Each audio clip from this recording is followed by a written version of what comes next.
Look tonight, the view after the storm in Nelson County. Hey, we love rainbows here on the night team, especially a good-looking double rainbow like this. Jordan Gregg capturing the double rainbow after the rain moved through Bloomfield, Kentucky. Well done, Jordan. And Sam Gabrielli joining us here tonight. Sam, it got a little active for a while, but these storms dumped a lot of rain on folks who got it. I heard from some of them out in the East End.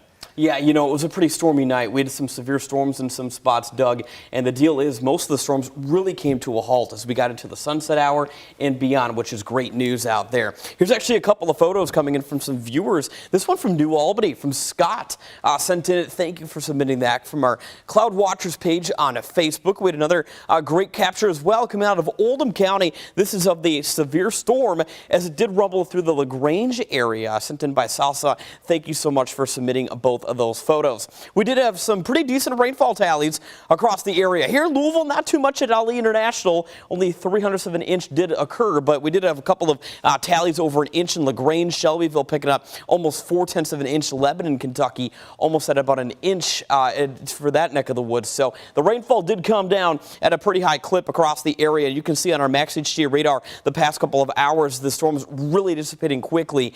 We're kind of hanging on to a straggling shower towards the Bedford area, towards Jackson County, but overall, all this activity is coming to a close, and we're going to be guided on by a quiet night tonight. Temperatures stepping out the door right now this evening, very, very mild nonetheless for being the low 70s here at the airport, 72.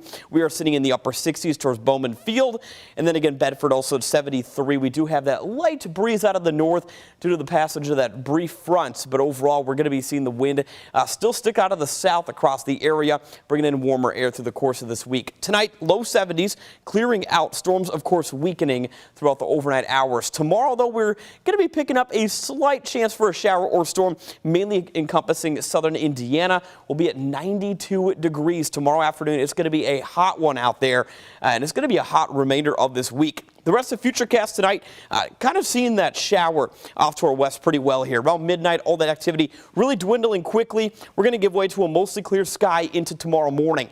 Now, tomorrow, again, a lot of sunshine out there around 5 o'clock. Now, notice as we get into the 8 p.m. hour, there might be a pop-up storm or two just south of Campbellsville. We're not going to see much in the way of any kind of prolonged activity with showers and storms tomorrow. But as we wake up on Wednesday, it looks like our model's trying to show a couple of brief spotty showers, maybe a weak rumble of thunder early on your Wednesday, but overall it is going to be a toasty Wednesday. And speaking of toasty, well, the rest of this week's going to be downright hot, if not dangerously hot, especially Thursday, Friday, and on a Saturday. A dome of high pressure that is developing across the middle portion of the U.S.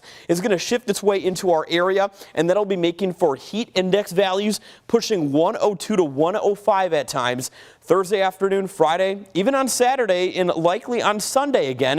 This is actually a sample within a half an hour. If you have a temperature of 95 degrees inside your car within a half an hour, it'll be 120 degrees, and within an hour, it'll be pushing 140 degrees. So it's very imperative you don't leave pets or anything living at all, including infants, in the car with you at all times, especially with this heat and the sunshine we're going to be picking up. The allergy report staying on the low side of things, and there's that 7-day forecast a bit closer. Remaining sunshine filled, but very hot through the course of the end of the week, pushing 97 by Friday. And then again into Saturday, we are going to be staying very hot as well, Doug.